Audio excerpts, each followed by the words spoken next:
Hello, and welcome to Introducing Me. I'm your host, Sarah. I started this podcast to get to know other people and lifestyles while discovering more about myself. Each episode, I will give a new guest a chance to discuss their background, culture, interests, or whatever they want to talk about to help increase all of our own worldviews. Today, I would like to introduce you to Sharyl West Loeung. She is part of a multicultural family, and she has a chronic illness, but she also works in the DEI space. So that's just a few things about Sharyl. So I'm excited to hear more about her life and what she's got to share. So Sharyl, why don't you go ahead and tell us a little bit more about yourself? Thanks for the invitation, Sarah. I'm glad to be here and glad to spend some time with you today. Well, I will start with saying that I am in Texas. I'm a native Texan. Hopefully, I don't have too much of an accent. I worked hard on kind of honing that out. However, I can lay it on pretty thick sometimes, so we'll see what your listeners actually think of my accent as we go.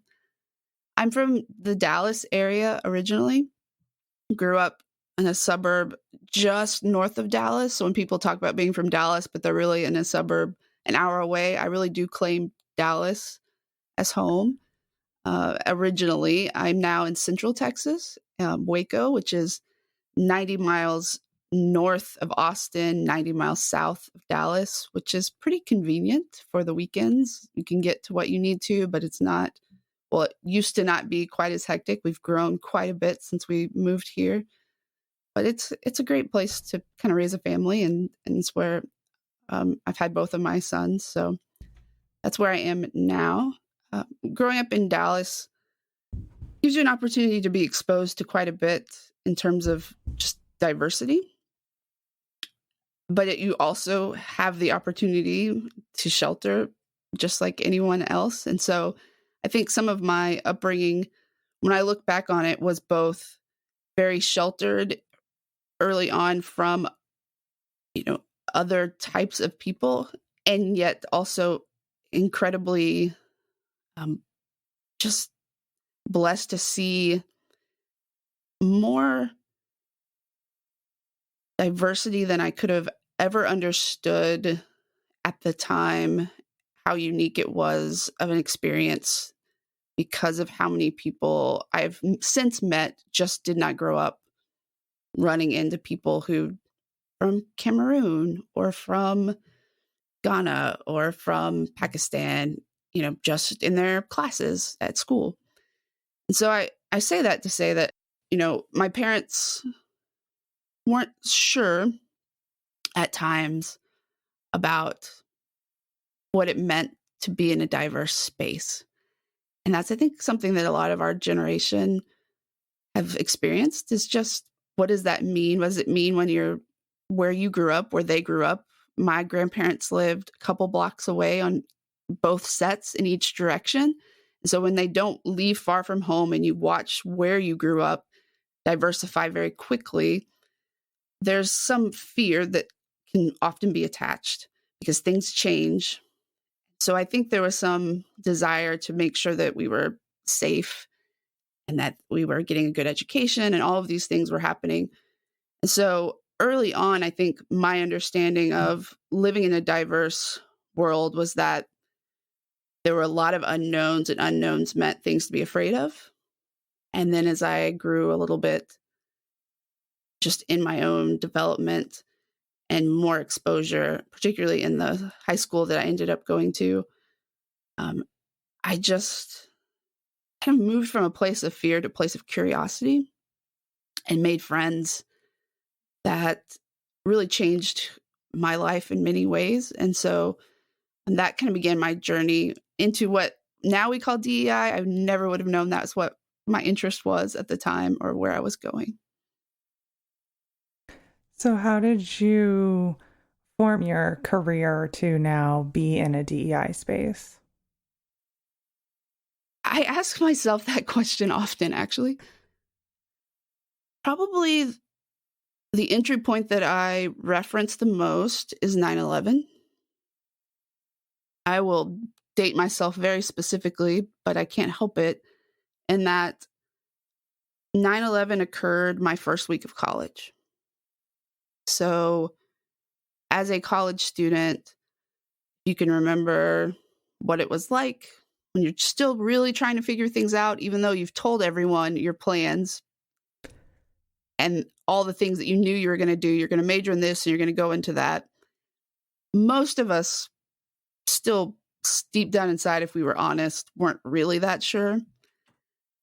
And for me, going into community college, truly not knowing what I was going to do, I just watched the entire world shift. And I was working back at my old high school. I was a speech and debate nerd, and I was working as a judge and a coach, hired back in my high school.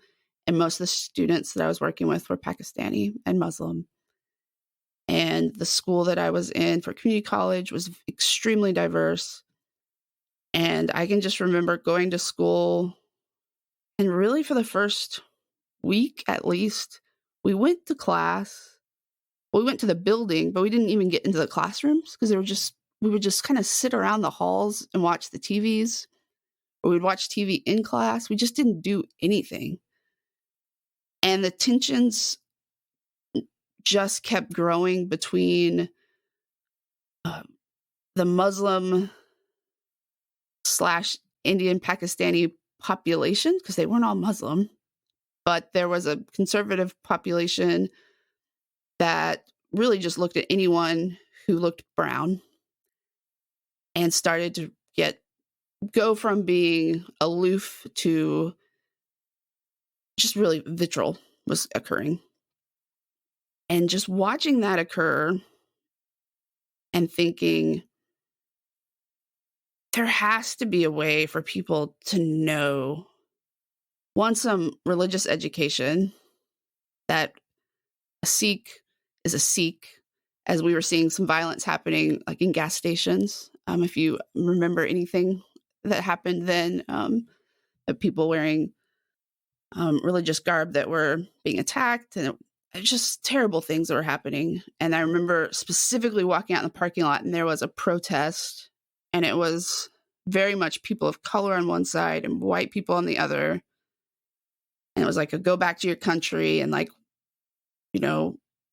peace and we belong here and we love America thing happening, and thinking, we have to learn how to talk. And this is terrible and awful, and I'm so embarrassed. So that was kind of the beginning of that. The second thing that was happening in my life at the time was that I had just started dating a Cambodian. And so, who was also, if you know anything about Southeast Asians, they're darker Asians. And so I had a lot of fear during that time personally about what that looked like. And I wasn't just dating a Cambodian, but I was also serving in a Cambodian congregation. So it was a church. So I was working with Cambodian students. And so I was very aware of what they were facing in their schools. And so my cultural lens had just been flipped to where I was thinking constantly about the Pakistani students that I had in my job and the Cambodian students that I had in my weekends, and then the people that I was seeing at school. And suddenly the lens that I'd worn my whole life wasn't the lens that I was wearing most of the time.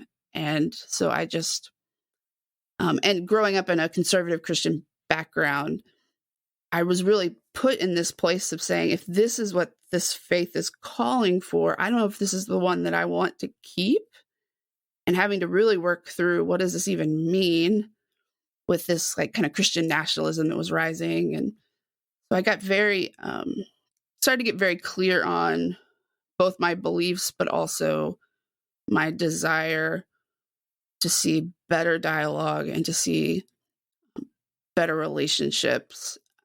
And really just to get to know specifically the students that I had that were Muslim, and to be a person that they could count on and trust when they were afraid, which happened a lot.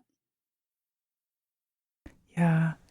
So when you started switching this lens and, aiming for better dialogue and relationships, growing up with a conservative Christian background, what was your family response to that?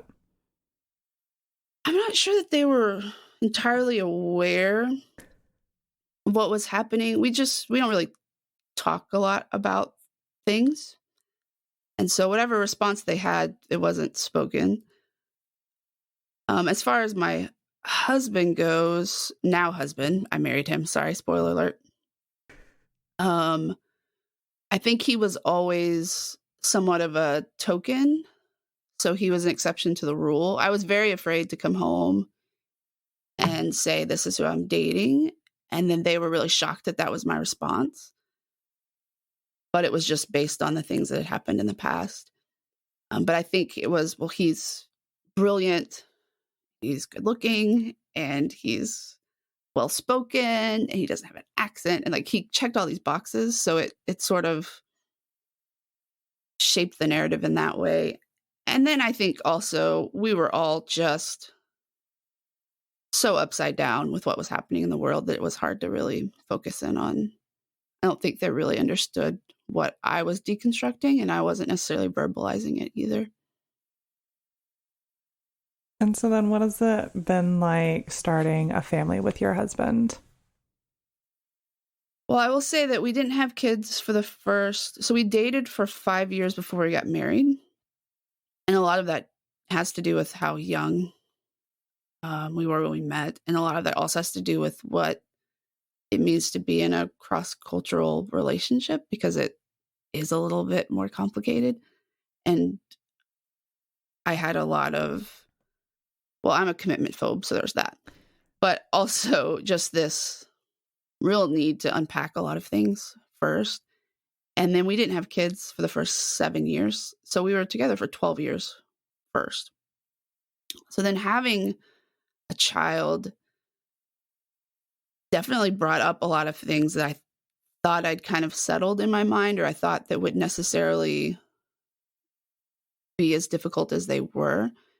And some of them come around really just identity issues. So for instance, I would have dreams about having a white baby, because I think that's just sort of what had been in my mind, maybe growing up. I don't know. And I would feel really, really guilty about it.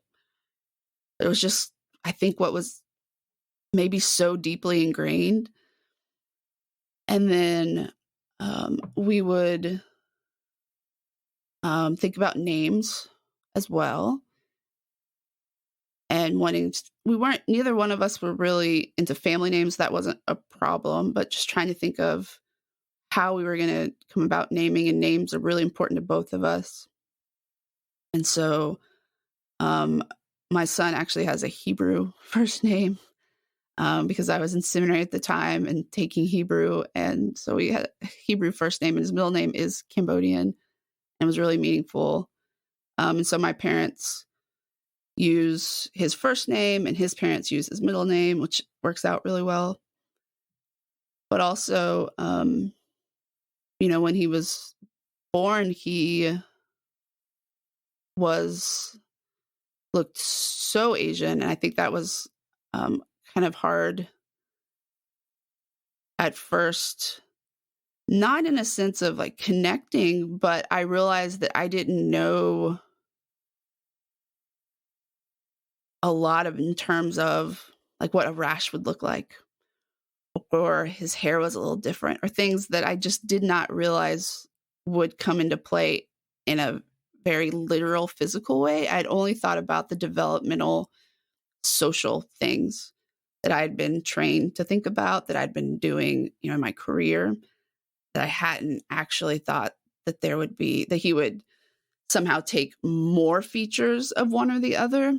I kind of just thought of this like perfect blended mix, and that wasn't that, DNA doesn't work this way, but I didn't do that well in science in school. So yeah, there were things that I had to figure out. And then trying to deal with, daycare and school, and things like trying to pick up your kid and they don't think it's your kid, or I got a lot of questions about where did I get him when he was little, which is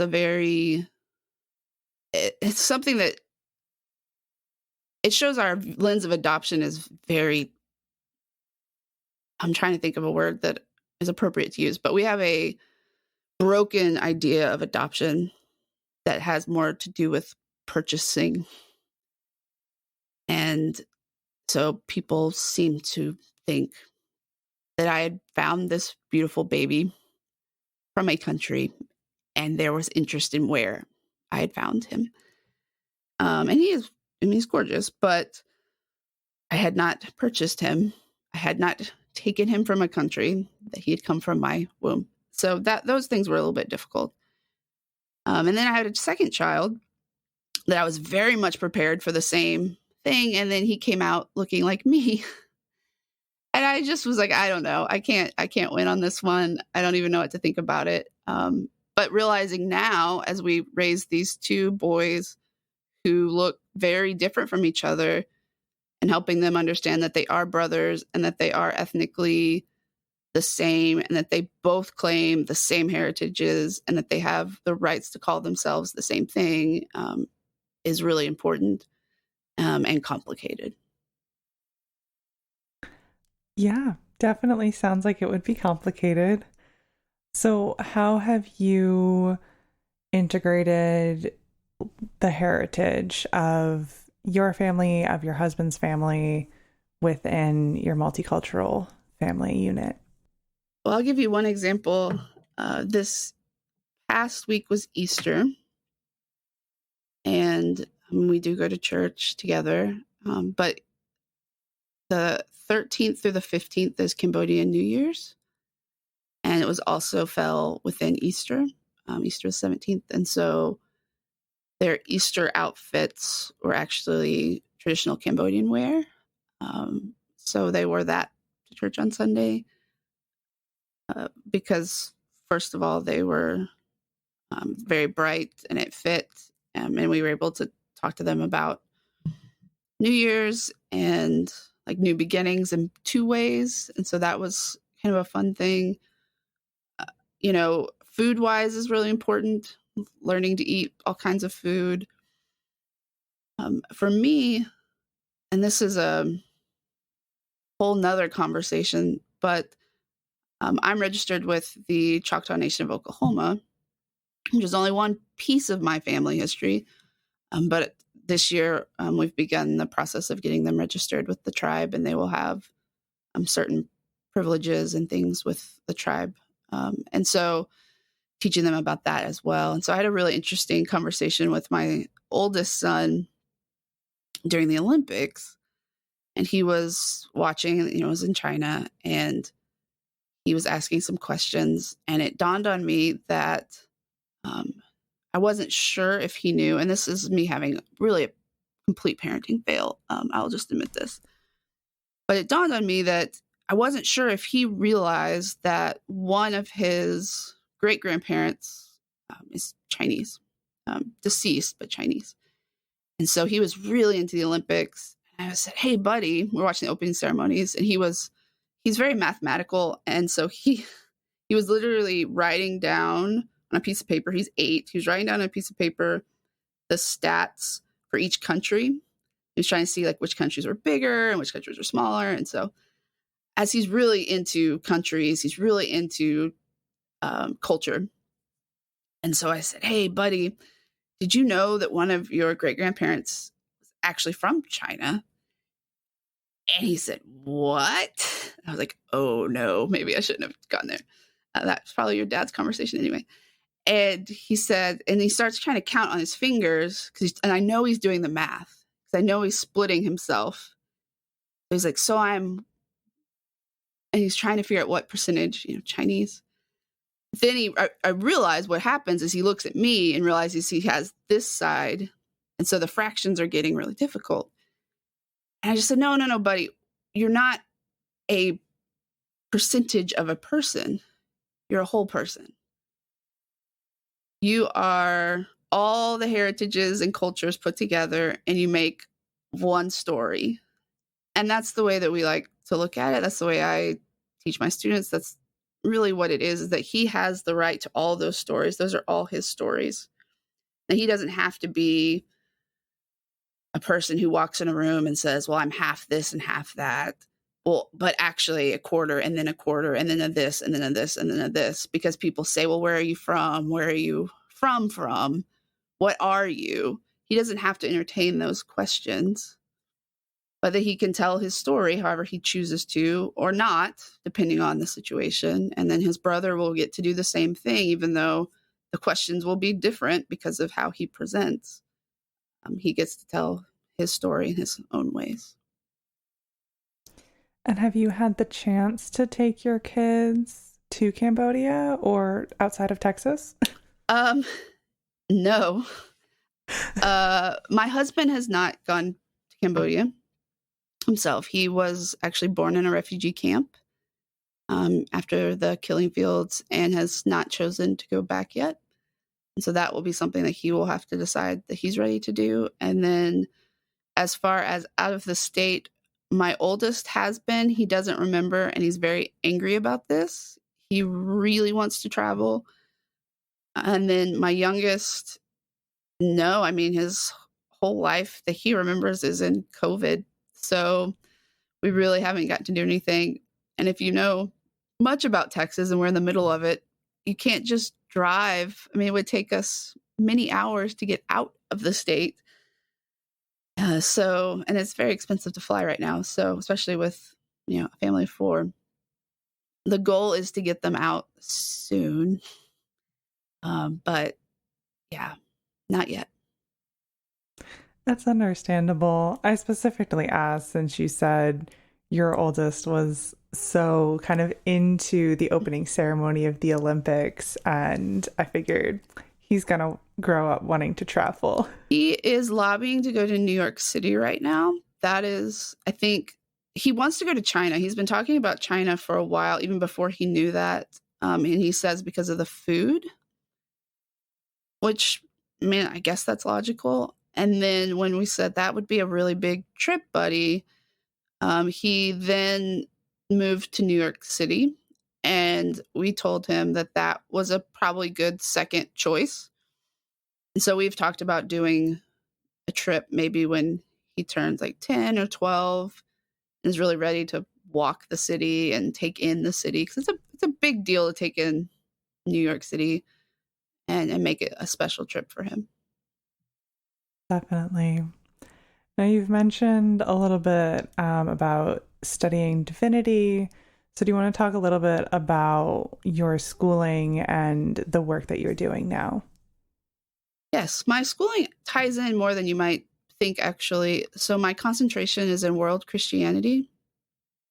And my chair, his name is Michael Stroop, Dr. Mike Stroop, just an incredible scholar, an amazing man. And our concentration in world Christianity is really on the global South and everything but Western Christianity. And so the idea really is to decentralize the understanding of the narratives that most of us have grown up with, which is of mostly German theologians and then some American theologians and British theologians, and get us into what is actually the majority of Christians in the world, which are in South Korea and Brazil and south of the equator, and to understand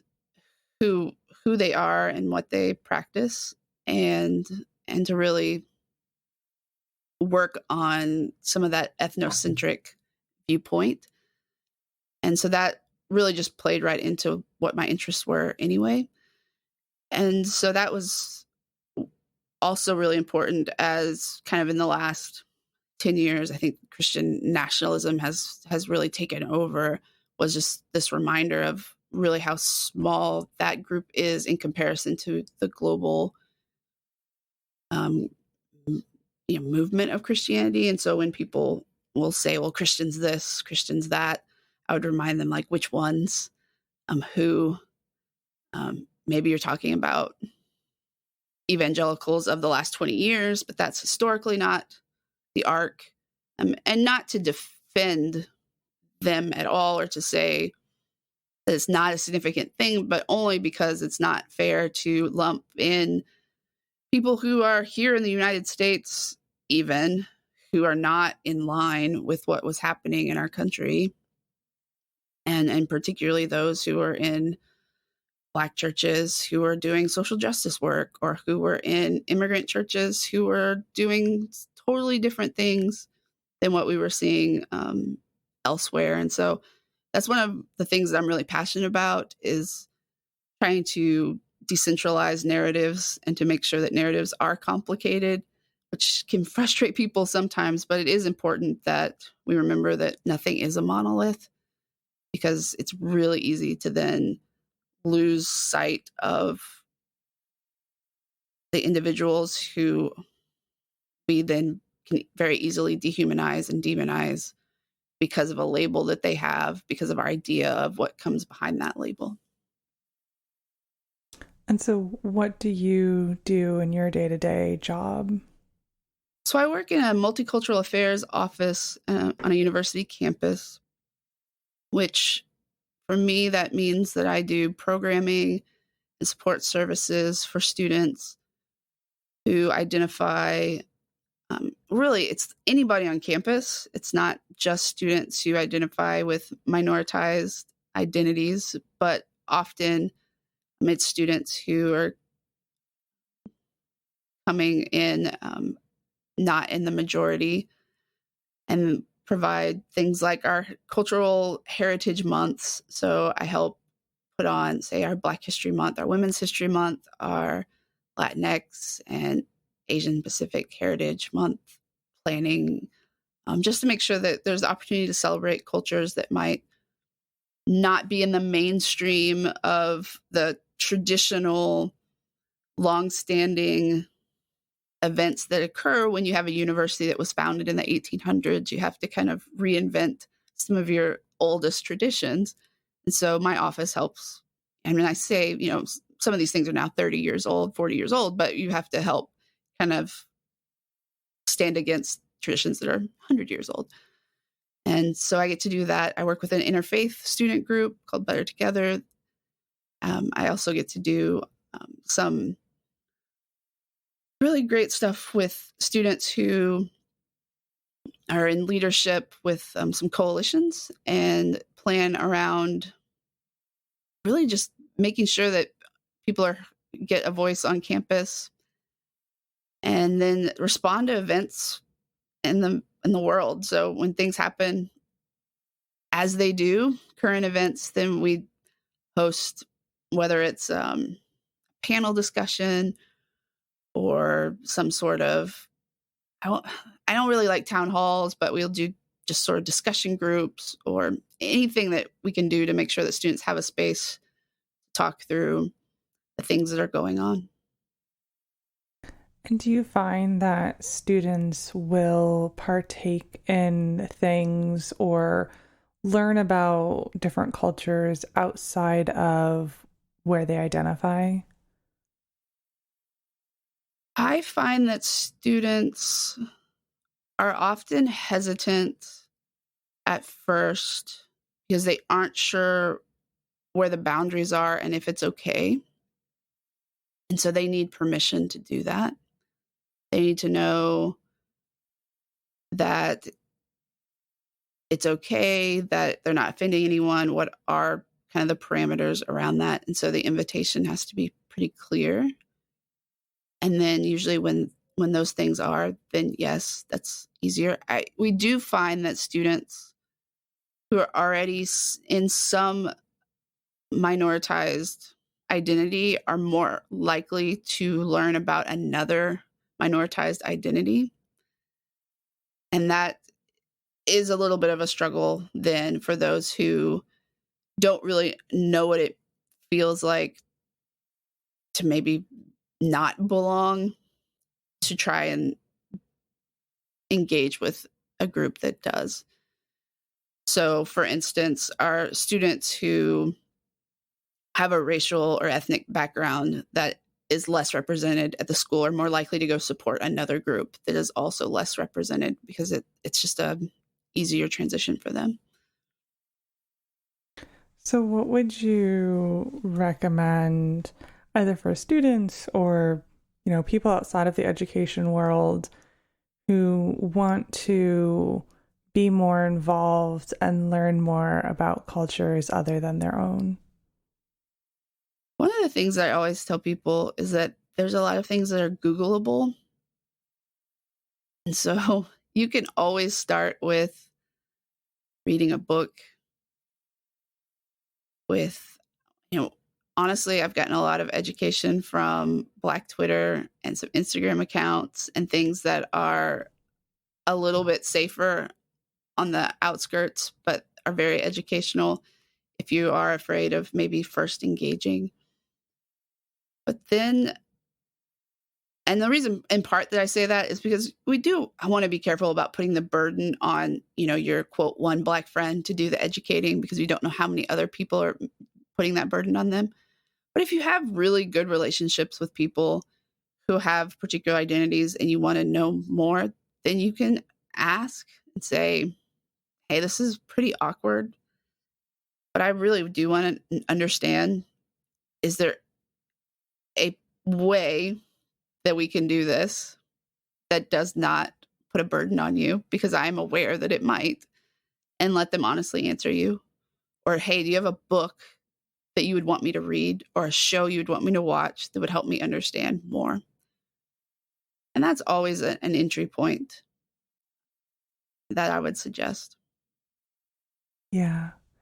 Now, taking a little bit of a turn, before we hit the record button, we were talking about your last name and pronunciation.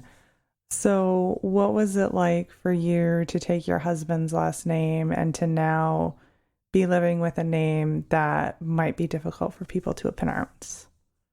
That is a loaded question for a lot of different reasons. So I will unpack that as well as I can, because I think there's quite a bit to get at in there. I can give you a lot about society and about culture in that one answer. So first, I did not legally take my husband's last name. We'll start there. My driver's license and such is still West. In most Asian cultures, the wife doesn't take the last name. That wasn't necessarily my reasoning. My reasoning at the time was that I already had a job and in a career that was just getting started, that had a lot of networking involved. And so I wasn't going to take the name immediately until I kind of settled into where I was headed, because I was a little bit concerned about changing the name and then having trouble with that network. Then on the flip side, talking to him about that and finding out like it wasn't a big deal to him, because that wasn't really something that he was expecting or was, commonplace. It put me in a little bit of a pickle, because then I wasn't sure what I was going to do. I started working maybe 8 or 9 months after we got married at a church for a little while. And maybe 5 or 6 days in, I came in and I couldn't log in. And I couldn't figure it out. And I went to the tech person and they had changed it for me. So they decided that I needed to be with my married last name.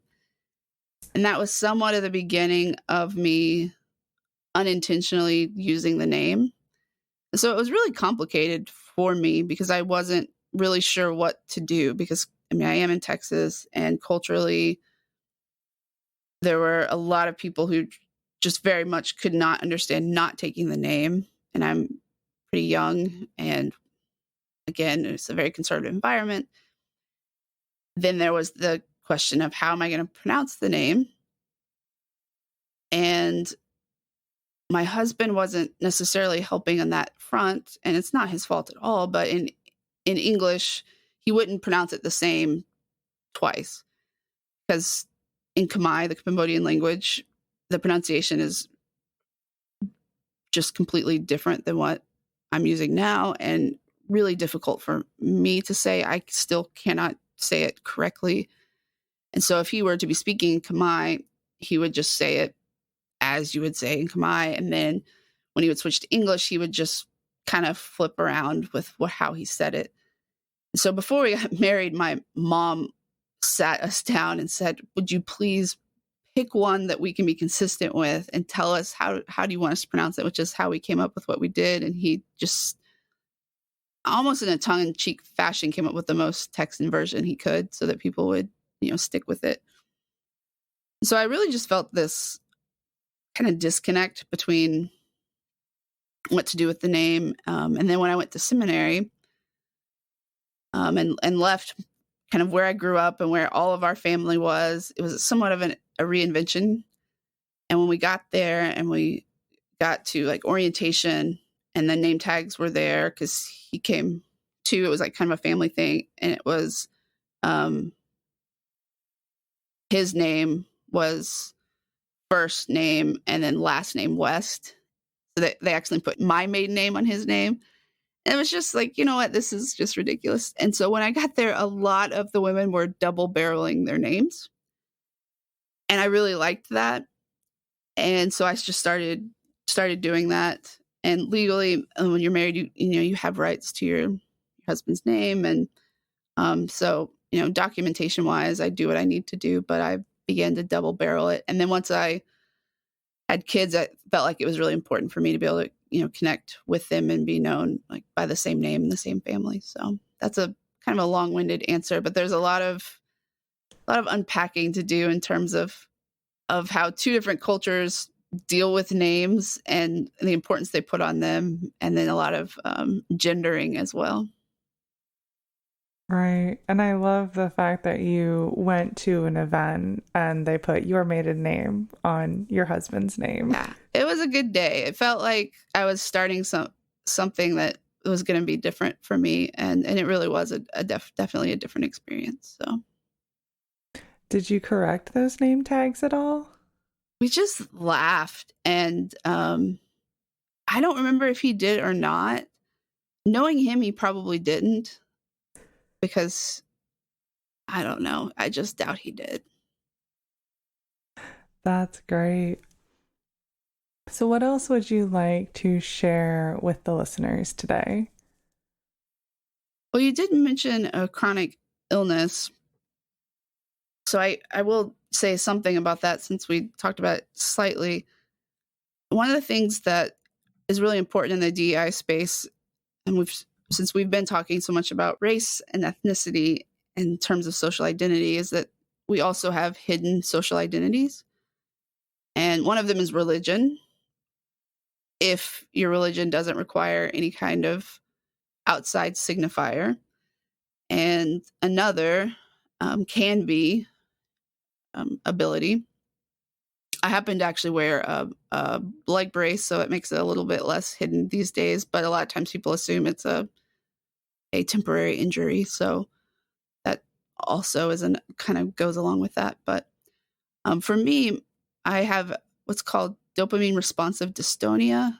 It's a rare form of a rare neurological disorder, and so it's not something that I was born with or that I've dealt with for a long time, although there's probably signs of it throughout my teenage years, but it's really something that came on strongly after the birth of my second son.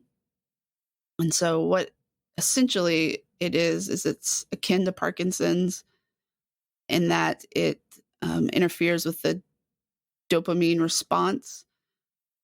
The best that I could describe it is that you still produce dopamine, but the receptors down the line don't take to it. And so a lot of the symptoms are similar to Parkinson's. And so it's a motor disorder where your muscles will spasm involuntarily. They can be either really spastic or contort quite significantly, just depending on the severity and what the type of dystonia that you have. So for me, it has looked more like a Parkinsonisms, which is what is referred to when your muscles, it's like you're moving in slow motion or like in cement. It's a real slowness It affects my speech sometimes a little bit, depending on time of day and where I am in my meds. And then it also muscle rigidity. So will be extreme like tightness to where it's just can be very painful. So muscles get very tight and that will move things out of line. And so you're constantly kind of out of whack in terms of where your hips may be pulled one up a little bit or your spine. Like when I first got it, they were looking at scoliosis because of how my back was behaving. And then I did x-rays like another year and I moved multiple degrees and they realized, oh, your spine has moved because the muscles have moved so much that we could probably x-ray you every few weeks and see that much like movement in your spine because of how much the muscles are moving. So it's one of those things you'd have to do some reading on and then realize there's not a lot of literature on. But I think it is a really good example of the kind of invisible illness that is difficult in that it's not a household name. And so you can't just go in and say, oh, this is what I have. And people say, oh, and then know what it is you're going through and then how to either help or,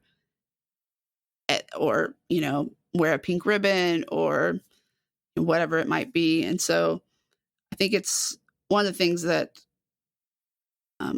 has been challenging about it. But I think it's also a really good example of why it's important that we remember that our identities aren't all visible all the time. Yeah. And it sounds like you may have struggled to get the initial diagnosis. It took more than 2 years, at least, depending on where I count from. And then even longer to find a doctor that could treat. Yeah. So I'm not in my own city. And I mean, I'm part of like support groups through the Dystonia Foundation now, and people have to travel much farther than I do just because it is a rare disorder. So. And because like you mentioned, since it's not a household name, people don't kind of have this immediate response to, oh, I know somebody or I kind of know generically what they're talking about. What is the long-term implications for you? That's a great question. That's still a little bit on the table. Some of it is just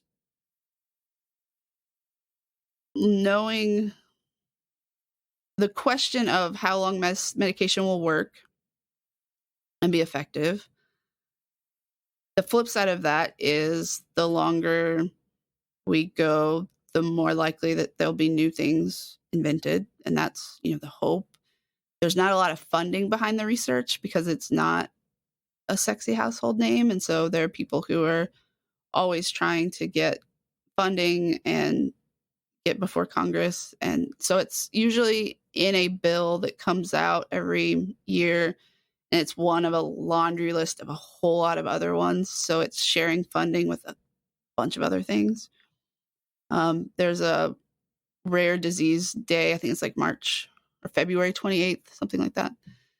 And there's a day of awareness. But, you know, for me, it's more just mobility. Like, I'm very grateful that I have been able to be in physical therapy weekly. And so that has been an incredible gift to be able to maintain, I think, and even increase some of that mobility that other people I know do not have. So just really being able to continue in treatment. But as far as like aging, it's kind of hard to say what that looks like. Yeah. I appreciate you taking the time to share about that. I'm going to start to wrap things up. At the end of every episode, I do ask a random question of all of my guests, so something a little bit different. So my question for you, and I'm hoping the answer is yes and you have a story, is do you collect anything? Oh, goodness. Currently,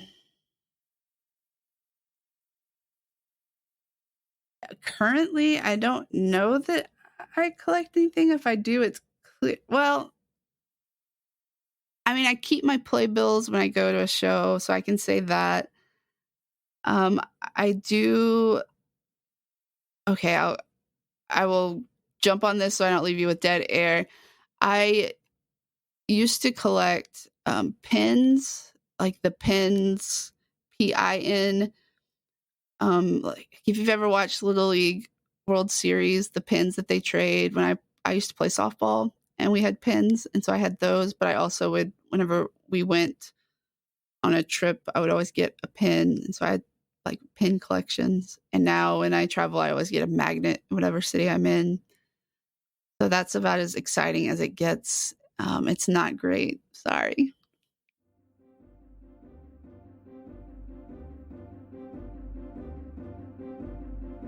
All right, that brings this episode to a close. There will be lots of great links in the description. So a link for the Dystonia Foundation, along with some resources. As Sharyl mentioned, things are Googleable. So getting some lists for good resources there, along with Sharyl's LLC website and her speaker page. She will be doing a TEDx in June. So she's got that exciting bit coming up.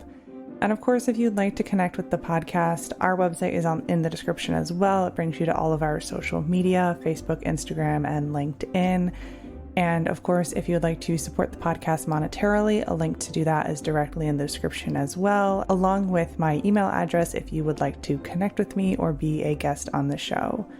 So thank you so much, Sharyl, for spending time with me today, and to my listeners for taking the time out of your day to hear a new story. Until next time, bye! Thanks for being such a gracious host.